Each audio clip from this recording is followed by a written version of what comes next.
the atmosphere before a game, I think Game Time Decisions has that same exact atmosphere. This is our arena. This is what we do. There is going to be an energy to Game Time Decisions that you will feel night in and night out. The excitement you get when you lock your bets in, when you're figuring out what you want to do, we can zone in on the biggest games each night. I want this to be the place that people come to before the games start so they feel as ready as possible to lock in their cards. We are going to hit every single one of those markets that you need to know about. We're going to go through every single thing, and I've got a great team behind me that's going to help me get the job done. There is not going to be a better place, I promise you, than Game Time Decisions to get that new information, react to it, and be able to then bet accordingly. We will have everything at our disposal, and we will use that to our advantage. I'm Kevin Walsh. Tune into Game Time Decisions from 6 to 8 p.m. Eastern on SportsGrid. It's smarter to be on SportsGrid, your 24/7 sports wagering network.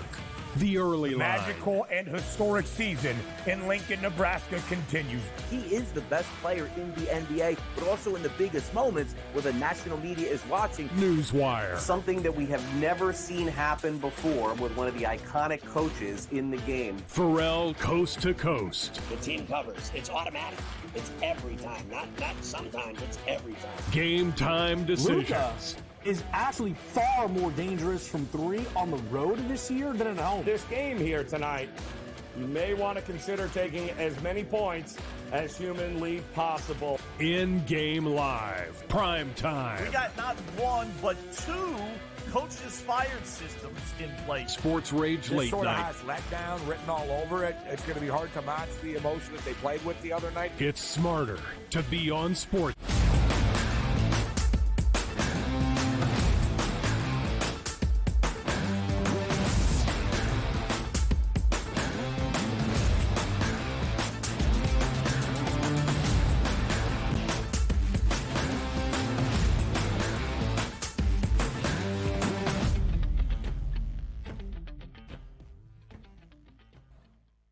A new week begins right here, right now, live on a Monday on the early line on SportsGrid and all across that SportsGrid network. It includes sportsgrid.com/watch, where you can find your favorite destination and consume everything all across the grid. He is Donnie Rightside. I am Ben Stevens, and we are live together here up until 11 a.m. Eastern Time. For the next 3 hours, we look back on the weekend that was, with a breakdown in both the NBA and Stanley Cup postseasons, with the final series set in both of those professional leagues. We continue on after month number 2 of the Major League Baseball season, following the week after Memorial Day weekend, all that we saw around this past weekend in MLB, where there is a new best team in baseball, at least with the best record, and they reside up in the Bronx in New York. A lot of golf to break down from the weekend that was, WNBA action, and as Donnie will detail for you later on, the collegiate capsule,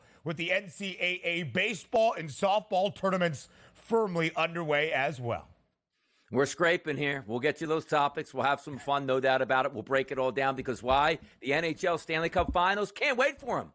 They're next Saturday night. NBA Finals, no, you got to wait till Thursday here. So we're going to dip down into the Ocho segment here of the SportsGrid Network to get you what you need. And when I say I'm refreshed and ready, a lot of hot tub, a lot of cigars this weekend. I'm ready to roll, man. Let's do it. That's what we love, DRS. The mind is right, and we are ready here on this Monday. As Donnie would like to say, new week, new money. We will do that here over these 3 hours as well. And it was a celebratory weekend, not just because of the hot tub and the good weather outside and the stogies on the back porch, but in the Draisaitl household, both Leon and Donnie's, it was a big weekend for the Edmonton Oilers, who win the final 3 games of the Western Conference Finals to earn the Oilers' first berth into the Stanley Cup Final in nearly 2 decades. For the first time since 2005, Edmonton is back in the Stanley Cup Final, 4 wins away from bringing Lord Stanley's Cup back to the Great White North in Canada. A 2-1 win for the Oilers last night at home in Edmonton inside Rogers Place. 2-1 the victory for the Oilers that featured a magnificent goal from Connor McDavid that got the scoring started last night. McDavid, the best player in the National Hockey League, now has a shot to bring home its ultimate prize. Yeah, how about this? It used to be when you take a look at the Edmonton Oilers and the way they played, it was a lot of sizzle, but without the steak at this point. And now we are eating steak and eating good right now. Why? Because Edmonton is actually a good defensive hockey club. Who said that? The Oilers, a 2-1 victory here, scored twice in the first period. Hold on after that third period goal about midway through. The Oilers, I mean, we talked about a couple weeks ago, we were saying, like, which teams can get there. And I was like, you know what? I'm going to root for Edmonton here, knowing that it probably is going to end in a little bit of despair. Now, granted, it still possibly can, but this team has showed us a lot over the last 2 rounds here that they can beat very good opponents and beat them in a defensive-oriented game like you saw last night. Let's see where the Oilers wind up here. One thing we know, they wound up in the Stanley Cup Finals.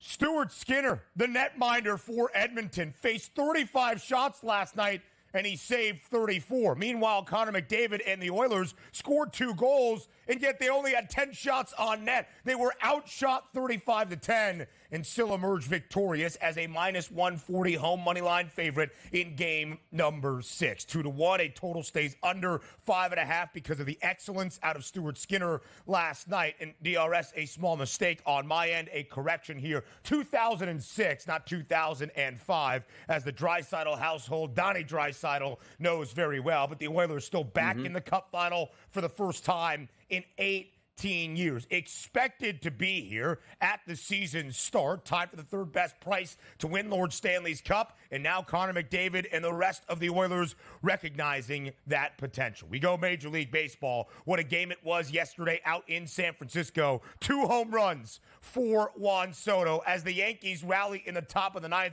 scoring 4, and they win 7-5. Juan Soto, a excellent weekend out there by the Bay in the series finale. His teammate Aaron Judge, sensational in San Fran as well. They miss Arson Judge up there by the Bay. 7-5 the victory for the Yanks as they complete the sweep over the Giants. Yeah, 11 hits out of the New York Yankees. You take a look at that lineup, 1, 2, and 3. Volpe, 2 base hits. Soto, 3 base hits. Judge, 2 base hits. That's a way to set the table for an exciting day at the ball yard for those Yankees. Now with 42 wins here, the only question is going to be is Garrett Cole throwing off the mound now. When is he going to return? And also, what is that record going to turn out to be for the New York Yankees with 42 wins and only 19 losses now? The best record in baseball. Sorry, you stopped really short right there. 42-19 for New York. The most wins in all of MLB. The best winning percentage, a few percentage points in front of the Philadelphia Phillies, who we will discuss here as well in just a little bit. Going back around the weekend around the diamond. Some WNBA news. What a weekend it was for Caitlin Clark. Of course, a ton of focus after Saturday's game against the Chicago Sky and a foul on Kennedy Carter of the Sky that was upgraded by the W to a flagrant 1 on Sunday afternoon. With so much focus, we go into a quadruple header on a Sunday. And the Indiana Fever on the road against the New York Liberty get absolutely hammered in that basketball game. New York victorious 104-68 as Indiana struggles on the second leg of a back-to-back. The Liberty easily covers a 14.5-point favorite. Yeah, it's interesting here that you have a lot of back-to-backs here where it's more like we got to squeeze these games in on the weekend. And certainly if you are on a back-to-back road game, that's going to be tough for you. So a win for the Fever and then a loss for the Fever and a bad one to the Liberty. But we have to say this. 12 teams in the league, 8 teams do make the playoffs. Right. There's a lot of really good basketball teams, some higher up echelon, but also a lot of really bad basketball teams. So if you look at the Fever at 2-9, all their season is a wash. It's really not. They're right in it for that 8th seed here to make the playoffs. And they have been that focal point in the WNBA because of the number 1 overall pick and the superstar that is Caitlin Clark. Indiana's game last night, the 11th of the season for the Fever. Nobody has played more than 9. That was the second back-to-back for Indiana this year. Only 4 other teams in the WNBA have even played a single back-to-back. Because of all the notoriety surrounding Clark and her Fever team, they have had to play a lot in this grueling stretch. They are off for a few days. It will feel like a pseudo-vacation for the Fever. The Connecticut Sun, though, the best team in the W. They continue their perfect start to this year. Now 8-0 as the Suns show off why they are the best defensive team in the WNBA. 69-50 yesterday in Atlanta. Connecticut covers easily as a 2.5-point favorite. Unsurprisingly, a total of 158.5 stays under. That's incredible, holding a team to 50 points, which included 7 points in the fourth quarter here, 69-50, 8-0. By the way, that was a dream team that came into this game at 4-2. It wasn't as if they were looking for their first win like the Mystics at this point. So there you go. Sun, best team in the WNBA. We'll find out.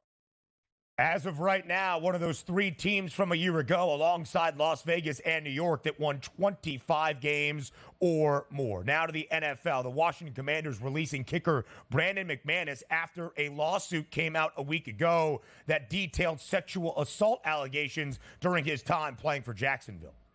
Yeah, it's pretty simple in the NFL. If you're an average kicker, they will make a point to release you and say, we won't have this in our franchise. But if that was your starting quarterback, number 2 overall pick, number 1 overall pick, you know what they say, Ben? We're going to let the legal side play it out. We have no comment at this time. That's just the way professional sports operates. Not in this case, Washington releasing Brandon McManus. Now to the golf, the U.S. Women's Open at Lancaster Country Club. Lancaster Country Club. Yuka Sasso wins her second U.S. Open. She has 2 victories in her career on the LPGA Tour, both at the U.S. Open back in 2021. Her first yesterday, becoming a multiple major winner at Lancaster Country Club in the 2024 U.S. Women's Open. Yeah, good performance. And also, when we take a look at the U.S. Open, what do we usually not see here, Ben? -15, -16, -17. It's a true test of golf here. So low scores there, fun time. But also, we're expecting Nelly Korda to be here on a Sunday. Blew it up early in that tournament. Didn't even see it. I don't even think she saw the weekend. Did she at that point? So she did not make the cut. No. Sasso was one of 2 golfers to finish under par. Robert McIntyre, victorious at the Canadian Open with his pops on the bag, and of course, French Open stuff. Iga Swiatek and Coco Gauff on to the quarterfinals. More on the early line next.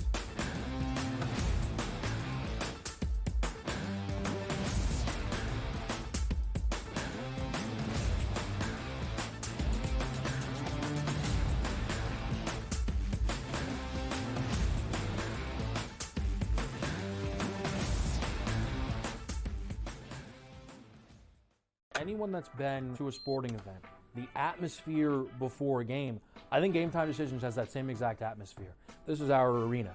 This is what we do. There is going to be an energy to Game Time Decisions that you will feel night in and night out. The excitement you get when you lock your bets in, when you're figuring out what you want to do, we can zone in on the biggest games each night. I want this to be the place that people come to before the games start so they feel as ready as possible to lock in their cards. We are going to hit every single one of those markets that you need to know about. We're going to go through every single thing, and I've got a great team behind me that's going to help me get the job done. There is not going to be a better place, I promise you, than Game Time Decisions to get that new information, react to it, and be able to then bet accordingly. We will have everything at our disposal, and we will use that to our advantage. I'm Kevin Walsh. Tune into Game Time Decisions from 6 to 8 p.m. Eastern on SportsGrid. It's smarter to be on SportsGrid, your 24/7 sports wagering network. The early line. Magical and historic season in Lincoln, Nebraska continues. He is the best player in the NBA, but also in the biggest moments where the national media is watching. Newswire. Something that we have never seen happen before with one of the iconic coaches in the game. Pharrell Coast to Coast. The team covers. It's automatic. It's every time. Not sometimes. It's every time. Game Time Decisions. Luka is actually far more dangerous from 3 on the road this year than at home. This game here tonight, you may want to consider taking as many points as humanly possible. In-game live. Prime time. We got not 1, but 2 coaches fired systems in place. Sports Rage Late sort Night. of has letdown written all over it. It's going to be hard to match the emotion that they played with the other night. It's smarter to be on SportsGrid.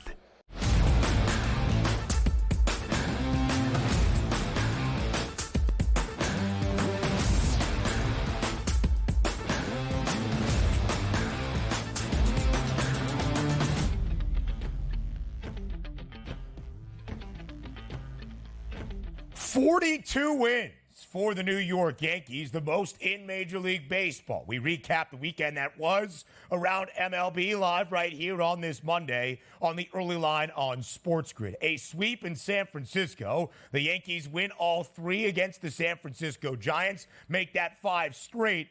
for the Pinstripes. And again, 42-19, the most wins in MLB, the best mark in all of Major League Baseball as well. The finale yesterday by the Bay, a thriller. The Giants up 5-3 entering the final frame, and the Yankees come all the way back. Anthony Volpe gets them on the board, and then Juan Soto, the game-winning 2-run shot, his second home run of the game. The Yanks add on another. The Pinstripes win 7-5 to complete the sweep up by the Bay.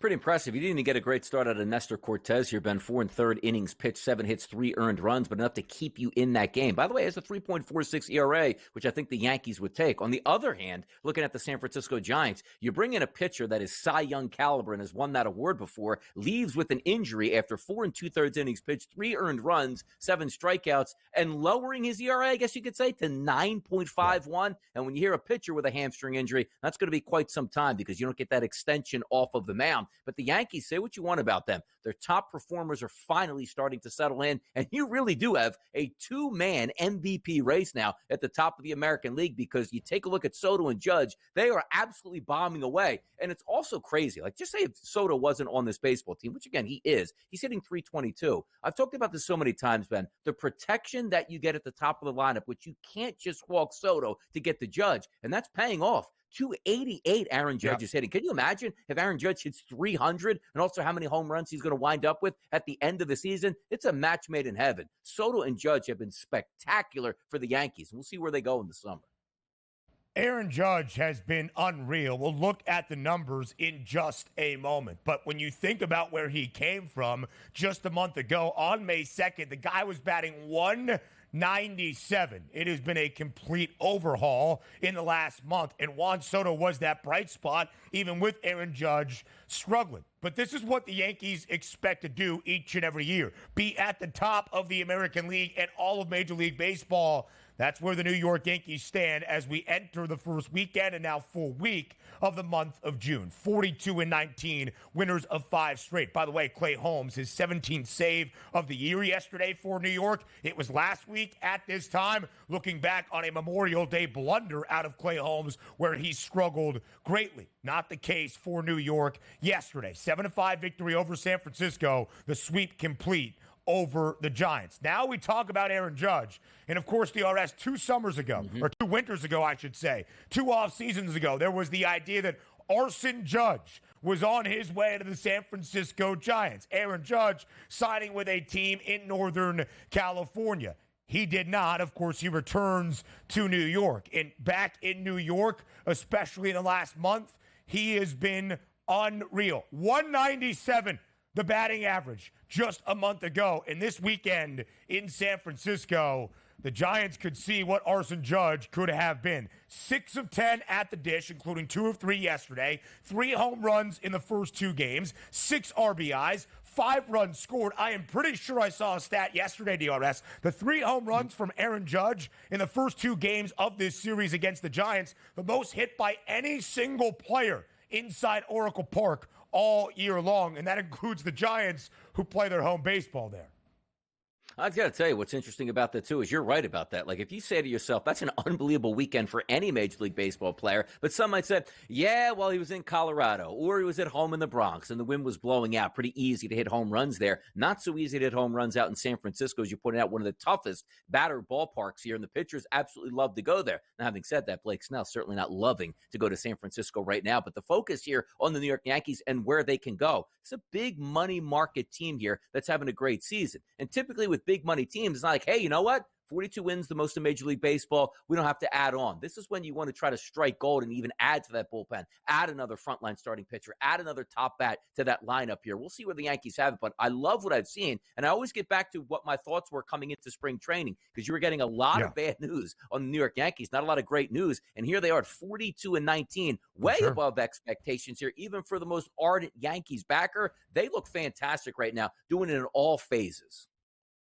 Aaron Judge leads all of Major League Baseball with 21 home runs. Juan Soto has the third best batting average in all the bigs at 322, and he is tied for the second most in terms of RBIs. That's 53 ribbies for Juan Soto in his debut year with the New York Yankees. And you're so spot on, DRS. The conversation around the Yanks at the end of spring training with the injury and the uncertainty around Aaron Judge, and namely that of the reigning American League Cy Young winner in Garrett Cole, who is yet to throw this year for New York. They were 10 cents back of the Astros in the American League pennant odds. Plus 380 for Houston, plus 390 for New York. Virtually co-favorites to win the pennant in the American League entering this year. We know it has not been a good start for the Stros, but New York moved back in the market behind Houston by nearly $1 because of the injury questions. And it was like, uh-oh, here we go again. The Yankees probably going to fall short of that sky-high expectation. It's been completely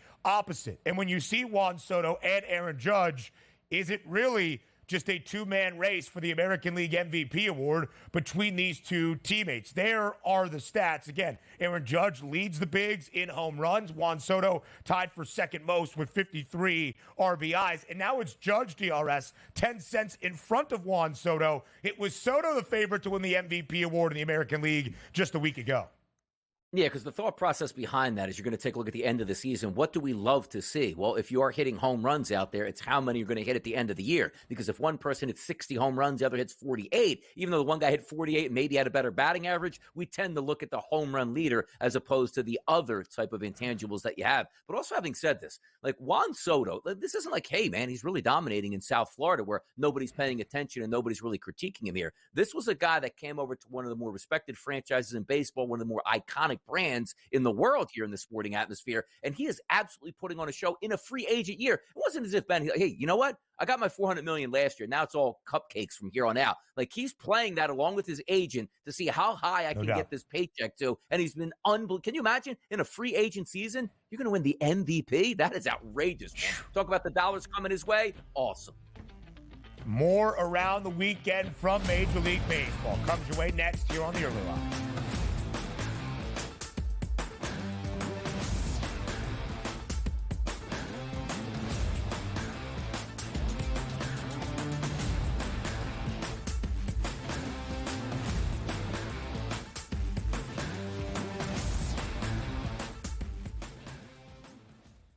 Anyone that's been to a sporting event, the atmosphere before a game, I think Game Time Decisions has that same exact atmosphere.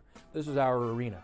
This is what we do. There is going to be an energy to Game Time Decisions that you will feel night in and night out. The excitement you get when you lock your bets in, when you're figuring out what you want to do, we can zone in on the biggest games each night. I want this to be the place that people come to before the game starts so they feel as ready as possible to lock in their cards. We are going to hit every single one of those markets that you need to know about. We're going to go through every single thing, and I've got a great team behind me that's going to help me get the job done. There is not going to be a better place, I promise you, than Game Time Decisions to get that new information, react to it, and be able to then bet accordingly. We will have everything at our disposal, and we will use that to our advantage.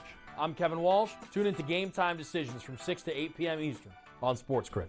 It's smarter to be on SportsGrid, your 24/7 sports wagering network. The Early Line. Magical and historic season in Lincoln, Nebraska continues. He is the best player in the NBA, but also in the biggest moments where the national media is watching. Newswire. Something that we have never seen happen before with one of the iconic coaches in the game. Pharrell Coast to Coast. The team covers. It's automatic. It's every time. Not sometimes. It's every time. Game Time Decisions. Luka is actually far more dangerous from three on the road this year than at home. This game here tonight, you may want to consider taking as many points as humanly possible. In-game live. Prime time. We got not one, but two coaches fired systems in place. Sports Rage This Late sort of Night. has letdown written all over it. It's going to be hard to match the emotion that they played with the other night. It's smarter to be on SportsGrid.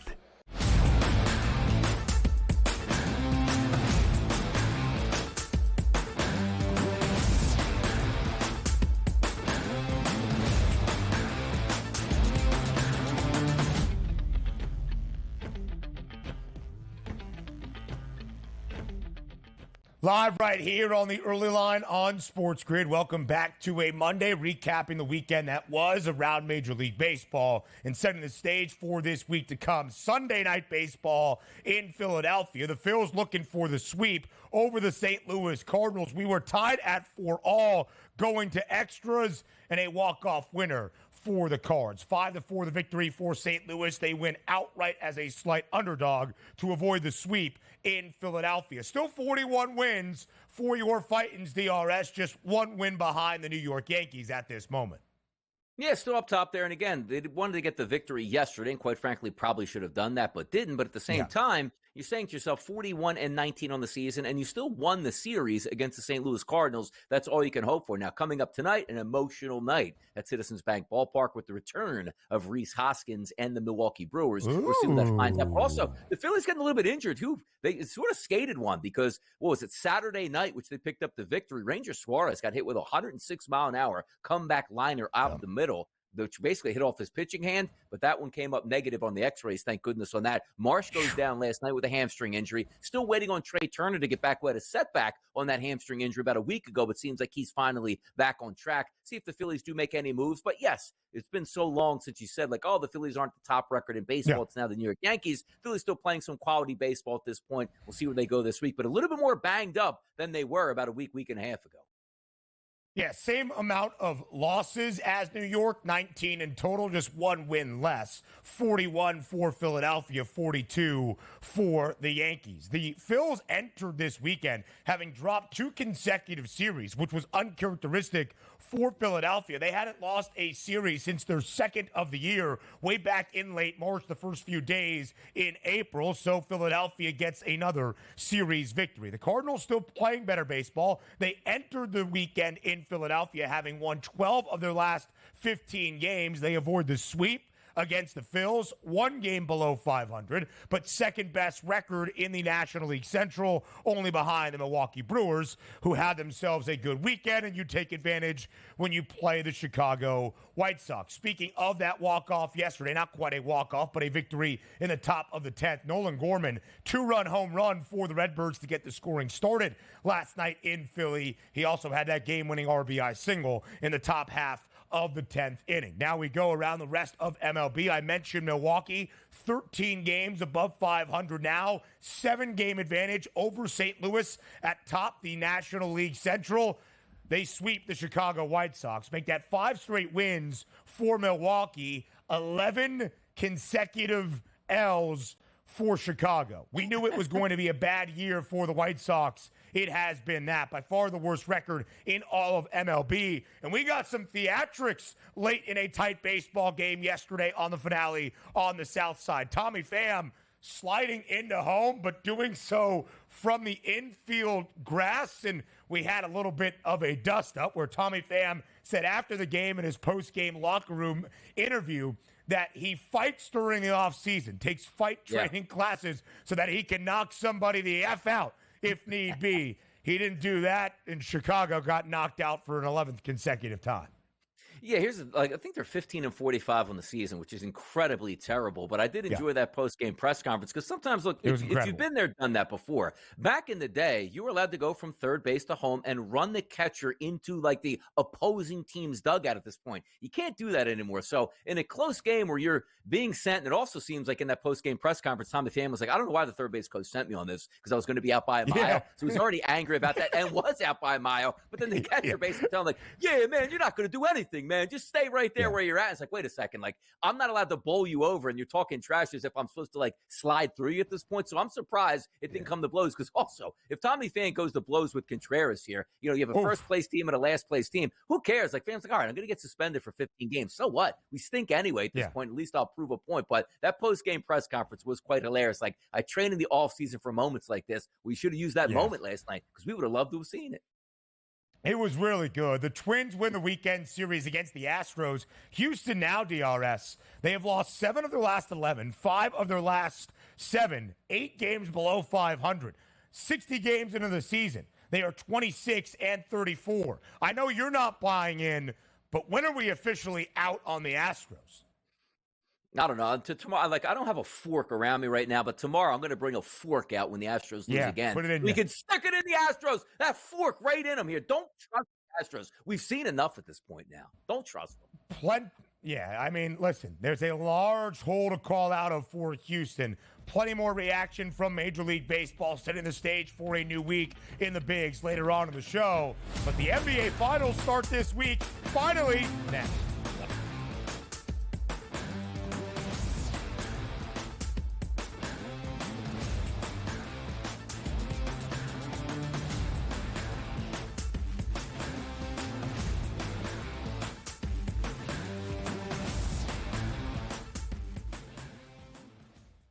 Anyone that's been to a sporting event, the atmosphere before a game, I think Game Time Decisions has that same exact atmosphere.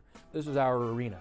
This is what we do. There is going to be an energy to Game Time Decisions that you will feel night in and night out. The excitement you get when you lock your bets in, when you're figuring out what you want to do, we can zone in on the biggest games each night. I want this to be the place that people come to before the games start so they feel as ready as possible to lock in their cards. We are going to hit every single one of those markets that you need to know about. We're going to go through every single thing, and I've got a great team behind me that's going to help me get the job done. There is not going to be a better place, I promise you, than Game Time Decisions to get that new information, react to it, and be able to then bet accordingly. We will have everything at our disposal, and we will use that to our advantage.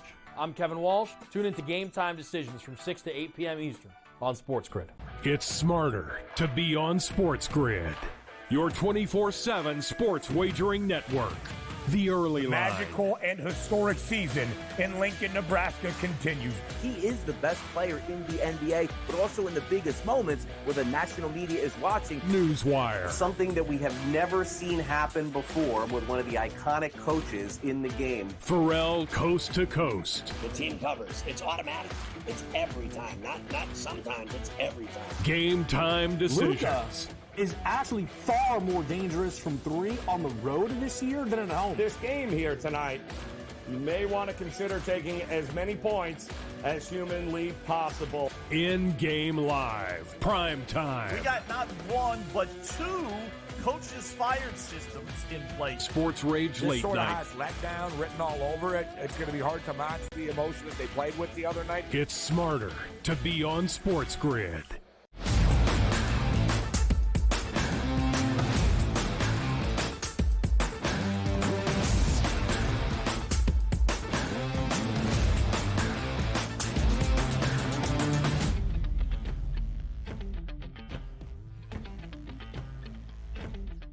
We are now just 3 days away from night number one, game number one of the 2024 NBA Finals inside TD Garden in Boston between the Celtics and the Dallas Mavericks. Thursday is game number one of the NBA Finals. And DRS, here we are, where the rest of this week, plenty of previews and breakdowns in every different angle you need to know that will decide the NBA champion here in 2024. The Mavericks into the NBA Championship Series for the first time since 2011 when Dirk Nowitzki led Dallas to their only Larry O'Brien trophy. Just the third time for Dallas as a franchise into the NBA Finals. Boston on the other side, plenty more than that. In fact, the Celtics have 17 NBA championships to their name, but looking for their first since 2008 in the long and illustrious franchise history in Beantown. Second NBA Finals appearance for the Celtics in the last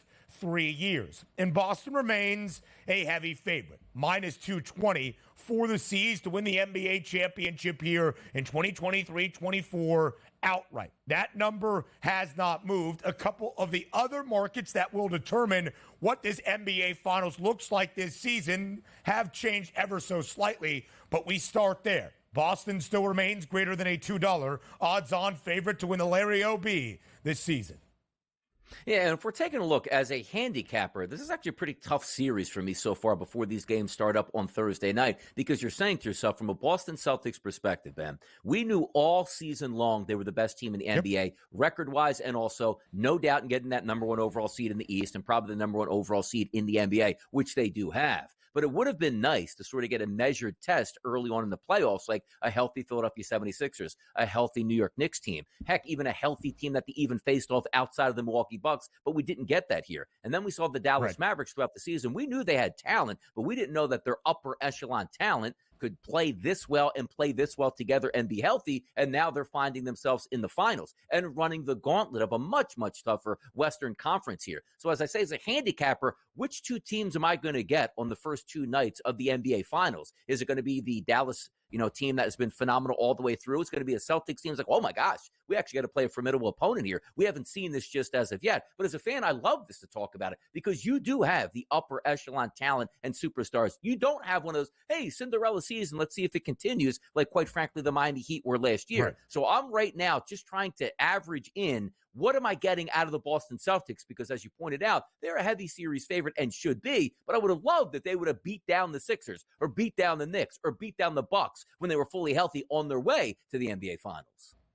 It's a really good point, DRS, and we'll talk about how these odds are starting to shift ever so slightly to make it seem like we are going to get more of a competitive set than maybe we imagined or anticipated at first. But I had this conversation with a couple of friends on Saturday afternoon over some brews, lively conversation, one of my good friends from outside of Boston. And we all kind of came to the same assessment, which is fun to have those conversations with my friends who don't necessarily work in sports, and then those conversations with you and plenty of talented guests here on the Sports Grid Network. And the overall belief being that Dallas has two of the best players in this series. In terms of superstars, Luka Doncic is the best player in the NBA Finals. You could probably make an argument for Jason Tatum versus Kyrie Irving. I'd give it to Tatum. But when you go 2 versus 2, Dallas is superior. But where Boston has such a stark advantage is the depth throughout their starting five, throughout their rotation, and the return of Kristaps Porzingis, who we have not seen since the opening round series for Boston against Miami. And in that way, the depth you would think in an NBA Finals probably favors the Celtics. The idea being, DRS, if the Mavericks are victorious, it means that Luka and Kyrie outplayed Jason Tatum and Jaylen Brown, and the equalizer was the depth. If Boston is victorious, the advantage wasn't so drastic for Luka and Kyrie over the Jays, and the depth overall for the Celtics won the day. You're right about that, because you take a look at the Dallas Mavericks and you look at their roster and say, I wonder who is going to step up. And sometimes like, wow, that was a really good game out of P.J. Washington. We don't have those surprises for the Boston Celtics where you say Jaylen Brown and Jason Tatum are going to have a quality night. But hey, if I would have told you Derek White splashed 5 triples, like, yeah, that's what he does. Or if you said, Kristaps Porzingis had 19 points and 4 blocks and 11 rebounds coming back healthy. Yeah, that's what he's supposed to do here. Or if you go to the bench, you'd be like, man, I never figured Pritchard would go 6 of 11 for the game, including 3 3-point shots. No, that's what he does. And that's what we anticipate and why we think the Boston Celtics are better. Because you pointed out here, superstar versus superstar at the front end. That is going to be an unbelievable battle. But I think we're just comfortable saying, all right, if both of those superstar tandems have average nights, who's going to step up? And we think that there's much more talent on the Boston Celtics, rightfully so, that could step up. And that's just where you leave it. Right. And again, so many people will look at the series and say, boy, that's a heavy price on the Celtics. And it is. But again, that price point is there for a reason. It just wasn't, as I like to say, brought out of a hat like, okay, Celtics minus 220, have at it betting public at this point. The Celtics are a better team. The Celtics are the home team here, and the Celtics are going to be healthy in game number 1 with their intact starting 5. So we'll see what the Mavericks have for them. And listen, that is a large number at minus 220 in favor of Boston. But the Celtics have been a 4-digit odds-on minus money favorite in each of their first 3 series. That included the Eastern Conference Finals against Indiana. The Mavs a slight favorite in their opening round against the Clippers, slight underdogs in both of their last 2 series against OKC and Minnesota. And we had similar conversations. Which dynamic duo was better for the WCF? Was it Ant and Cat for Minnesota or Luka and Kyrie for Dallas? That was the story of the series. That pair for Dallas strongly outplaying the other two on the other side. Luka Doncic, 28-plus points in all 5 games of the Western Conference Finals. But here's where things have changed. Boston has been the odds-on favorite for the last 3 rounds virtually of this NBA postseason. Boston was the favorite entering the year and became the solo favorite for a good majority of the NBA season. But entering the weekend, DRS, no action, of course, has happened, but entering the weekend, shortest correct score was in 6 games. Shortest total games was also in 6 for how long the duration of the NBA championship series played out. And if we go back to the series spread, Boston laying a game and a half. For Boston to cover that number, they would have to win this series in 6 games or less.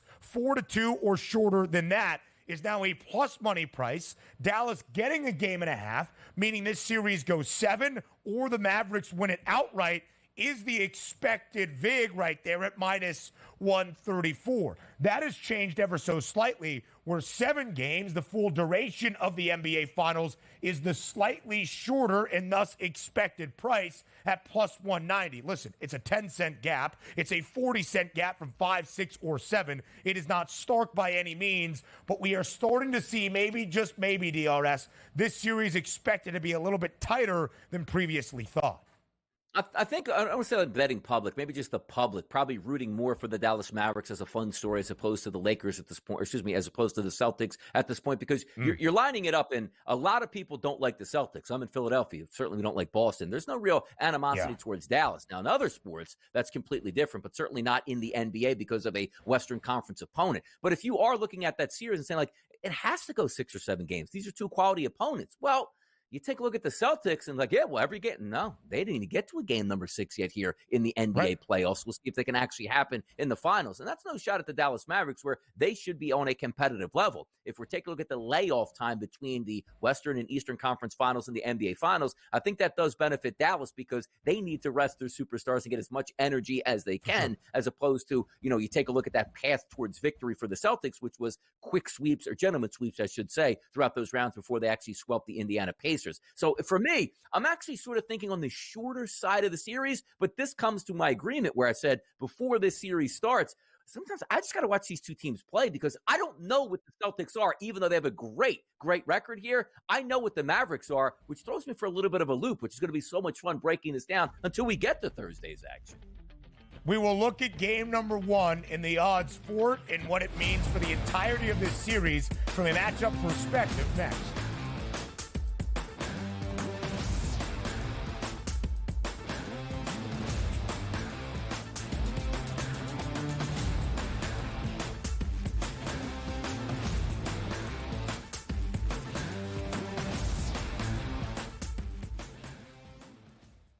Anyone that's been to a sporting event, the atmosphere before a game, I think Game Time Decisions has that same exact atmosphere. This is our arena. This is what we do. There is going to be an energy to Game Time Decisions that you will feel night in and night out. The excitement you get when you lock your bets in, when you're figuring out what you want to do, we can zone in on the biggest games each night. I want this to be the place that people come to before the game starts so they feel as ready as possible to lock in their cards. We are going to hit every single one of those markets that you need to know about. We're going to go through every single thing, and I've got a great team behind me that's going to help me get the job done. There is not going to be a better place, I promise you, than Game Time Decisions to get that new information, react to it, and be able to then bet accordingly. We will have everything at our disposal, and we will use that to our advantage. I'm Kevin Walsh. Tune into Game Time Decisions from 6 to 8 p.m. Eastern on SportsGrid. It's smarter to be on SportsGrid, your 24/7 sports wagering network. The early line. Magical and historic season in Lincoln, Nebraska continues.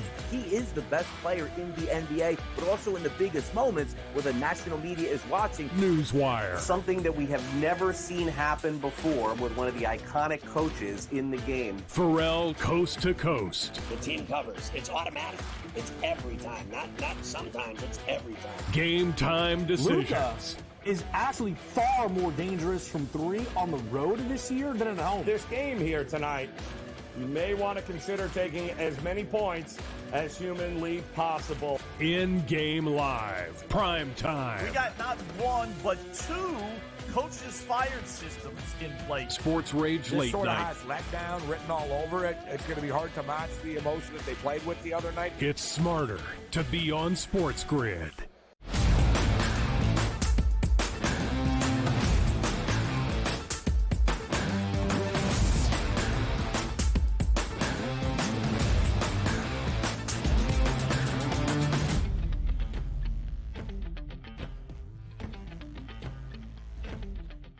Game number 1 of the 2024 NBA Finals on Thursday. The countdown continues here on this Monday on the early line on SportsGrid. The Celtics DRS, a 6-point home favorite. The over-under currently stands at 214 and a hook. There has not been much movement in the odds for the opening night of the NBA Finals. That says 5.5, or is my eyesight terrible here? 6.5. 6.5. Okay, that's back down to 6 as of this morning, live on the FanDuel Sportsbook, and we are a FanDuel-sponsored show. Over-under 214 and a hook. Donnie, as you look at the odds, Boston has been booked as a favorite in all 14 of their NBA playoff games so far, of at least a 7.5-point margin. This 6-point spread, the shortest in favor of the C's. Boston, in fact, in their home games, has only been booked as a single-digit favorite once. That was game number 2 of the Eastern Conference Finals, and the Celtics won by double digits, covering that number. Meanwhile, for Dallas, 6-1 are the Mavericks straight up as an underdog throughout this playoff run, so Dallas does not balk at the idea of being an underdog. How do you feel about what the numbers are telling you entering game number 1 on Thursday evening? I mean, they're really strong at this point, and you're taking a look here. This isn't a surprise, right? You say to yourself, right now, live at the FanDuel Sportsbook, it's a 6-point favorite here for the Boston Celtics. So go take a look at where these early indicators are coming from, and the money and the ticket spreads are coming from at FanDuel. How about this? Percentage of bets on the spread, which just means how many tickets are coming in, don't matter the dollar amounts. 77% of those tickets coming in on the Dallas Mavericks. And you can understand that from a public perspective. I'm getting a really good basketball team that I think can win game number 1, and you're going to give me 6 points. Yeah, that works out. Now, granted, last time I would have told you that with that line and say, you know what? The Dallas Mavericks getting the 4.5 points against the Timberwolves, and now it's up to 5.5, and the public's loving the Mavericks. Let's go the opposite direction. Didn't work out all that well here. So we'll see if that works out in game number 1. Right. But that's a heavy number. And also the money coming in, 71% here at the FanDuel Sportsbook, backing the Dallas Mavericks as well, just setting it up for game number 1. Now, the interesting part about this, too, is, again, getting back into what are the Celtics actually? The team that you trusted all throughout the regular season and you still trust in the playoffs, but really haven't played an opponent that's been up to, I don't know, at least being healthy enough to challenge you. We're expecting that out of the Dallas Mavericks. But also at the same time, what always creeps into our minds here? It's not as if both of these teams got done playing Saturday night and played well and are going to match up Tuesday. Everybody's in rhythm, and away we go. This is a really long layoff to get ready for the biggest moments of some of these guys' careers, and playing into that in game number 1, that's tough, man. It really is, Ben. So, Donnie, that was going to be my next question. Rest versus rust, the age-old debate by the time you get to significant games in the postseason. But it might just be rust versus rust or rest versus rest, because Boston's last game of NBA playoff action exactly a week ago today, on Memorial Day Monday, knocking off the Pacers in Indianapolis in a tight one, winning the Eastern Conference Finals in games that were closer than expected, but still only for a series sweep over Indiana. Dallas's last game was on Thursday. By the time we reach game number 1 of the NBA Finals, that's a full week off for the Mavs. Probably good for Luka's ailing knee, and that's 10 days off, about a week and a half for Boston. Does the rest advantage or disadvantage come into play for either of the two clubs?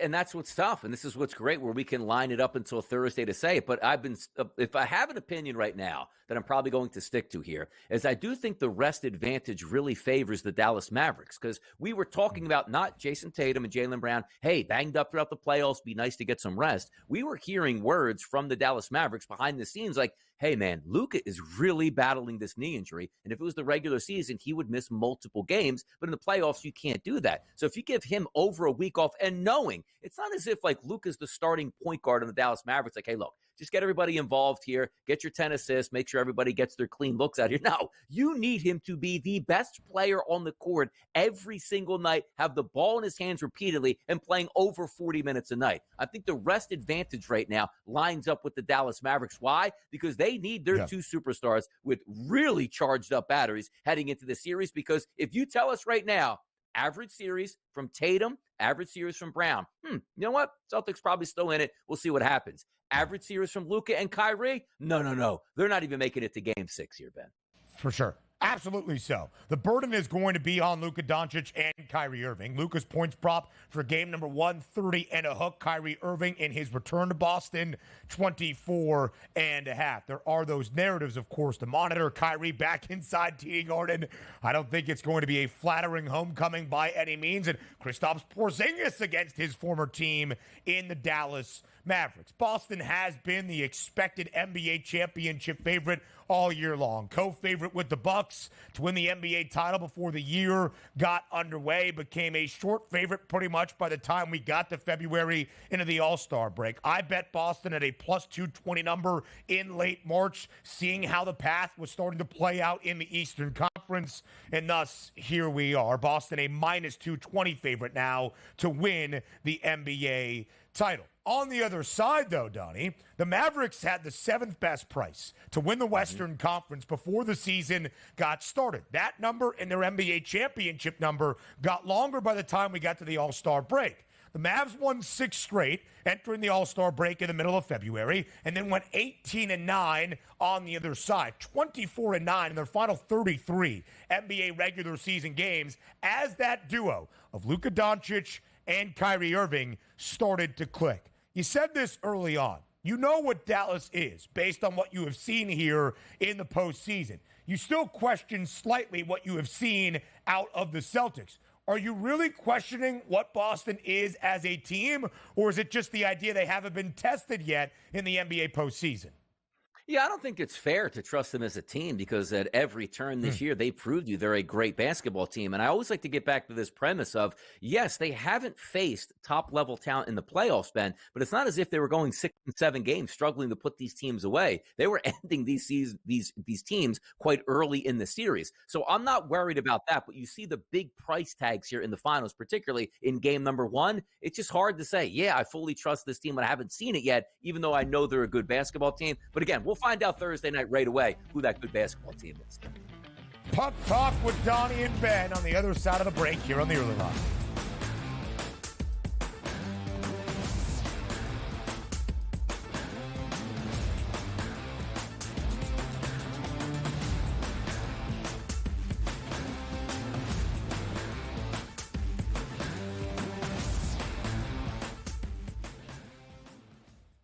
Anyone that's been to a sporting event, the atmosphere before a game, I think Game Time Decisions has that same exact atmosphere. This is our arena. This is what we do. There is going to be an energy to Game Time Decisions that you will feel night in and night out. The excitement you get when you lock your bets in, when you're figuring out what you want to do, we can zone in on the biggest games each night. I want this to be the place that people come to before the games start so they feel as ready as possible to lock in their cards. We are going to hit every single one of those markets that you need to know about. We're going to go through every single thing, and I've got a great team behind me that's going to help me get the job done. There is not going to be a better place, I promise you, than Game Time Decisions to get that new information, react to it, and be able to then bet accordingly. We will have everything at our disposal, and we will use that to our advantage. I'm Kevin Walsh. Tune in to Game Time Decisions from 6 to 8 p.m. Eastern on SportsGrid. It's smarter to be on SportsGrid, your 24/7 sports wagering network. The Early Line. Magical and historic season in Lincoln, Nebraska continues. He is the best player in the NBA, but also in the biggest moments where the national media is watching. Newswire. Something that we have never seen happen before with one of the iconic coaches in the game. Pharrell Coast to Coast. The team covers. It's automatic. It's every time. Not sometimes. It's every time. Game Time Decisions. Luka is actually far more dangerous from 3 on the road this year than at home. This game here tonight, you may want to consider taking as many points as humanly possible. In-game live, prime time. We got not 1, but 2 coaches fired systems in place. Sports Rage This Late sort of Night. has letdown written all over it. It's going to be hard to match the emotion that they played with the other night. It's smarter to be on SportsGrid.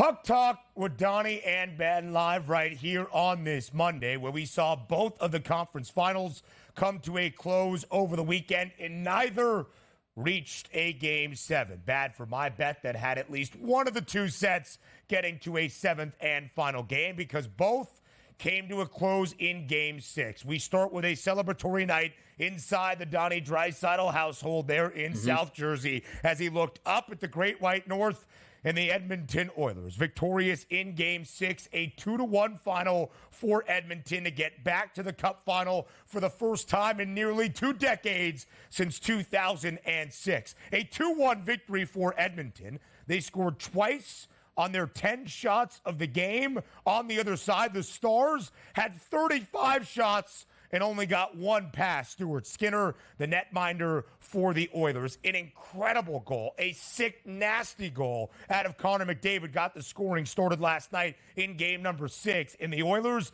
now have an opportunity to win Canada's first Stanley Cup in 3 decades. Yeah, I wish my Philadelphia 76ers had played out the way the Edmonton Oilers are playing out now. What I mean by that is the Oilers were bad for a long time. And what do they keep doing? Stacking top pick after top pick after top pick. And eventually you want to hit on that generational talent, and they got one in McDavid. And you're right, that dangle for the first goal was absolutely tremendous. And I'm watching, the highlights back where the announcer's basically saying, forget about actually executing that play. Who would think of doing that in a Western Conference Finals game and being able to execute and pull it off for the first goal of the game, which was massive, lit the lamp, the crowd was on fire, and away the Edmonton Oilers went. But we are looking at this series approach here. And I got to tell you, when we're just reading the lines as handicappers, forget about game number 1. The series price here, Ben, Edmonton only a plus 106 without home ice advantage, which again, this is going to start up Saturday in Southern Florida. This is going to be a great series all the way through. 2 great opponents going toe-to-toe. We could see lower scoring games. We could also see higher scoring games between these two. It'll be fun to see which way the series goes. And the Oilers had a little bit of fallen promise. Last year, bounced in the second round, expected to be here with the likes of Connor McDavid, who is playing at an otherworldly level. Connor McDavid was expected to bring his team to this stage, a chance to win Lord Stanley's Cup. The Oilers, before the year got underway, second best price to win the West at 5-1, 11-1, tied for the third best number to win that Stanley Cup, and here they are. It was the Stars taking a 2-1 series advantage. Edmonton won the final 3 games. It was the Rangers taking a 2-1 series lead in the Eastern Conference Finals, and Florida returned the favor, winning 3 consecutive. Into the Cup final for a second consecutive year, as the final 5 games of the ECF-DRS decided by only a single goal. The Panthers victorious in Sunrise in game number 6 over the weekend as well. And what's interesting about this too, Ben, because we line it up, and just watching hockey and being a fan of hockey, say, boy, this is a really great matchup. But at the same time, you do have a superstar player, McDavid, that people want to watch. But just think of these 2 hockey markets. Yes, Edmonton's a big hockey market, obviously in Canada. But does that resonate with the American people, Edmonton versus Florida? No. Because if you had asked the executives before this series started, which way would you want this to play out? I think they would have both told you, give us the Rangers in there, give us the Dallas Stars. You got the opposite. But as again, a hockey guy now, I love this matchup in the finals, but it's just a shame that we'll see what the ratings actually turn out to be, because it's not 2 markets that the national telecast probably won at this point. No, it is not, especially with the dream of the New York Rangers and maybe the Dallas Stars in terms of just large metropolitan areas. But Edmonton is not only playing for Edmonton, the Oilers are playing for all of Canada, trying to win the first Stanley Cup for the nation of Canada. Hockey's birthplace since 1993 in the Montreal Canadiens. But the Oilers are the underdog. Florida is the favorite into their second consecutive Cup final at minus 128. DRS, this is a matchup not only maybe that it's not desirable to the TV markets and the TV networks, but it is the northernmost team in the National Hockey League against the southernmost team. We've got a team in Edmonton, and we've got a team in South Florida squaring off for the Cup. Now, my favorite part of this series is going to be how many times on the screen is Wayne Gretzky going to be shown? And certainly Wayne Gretzky should be in the building on a night-to-night basis, and maybe even to start to sing the Canadian national anthem before the game in the crowd. You want to set it off? Put the 99 jersey on Wayne and put him in that crowd before game number 3 up in Edmonton. Let's do it. Oh, Canada's going to go crazy up in Rogers Place. People might even take off their tops. Not sure if you saw social media this weekend, but Edmonton is a very spirited fan. Where are you living, man? Commercial break. Donnie Right Side's got some research. Hour 2 next.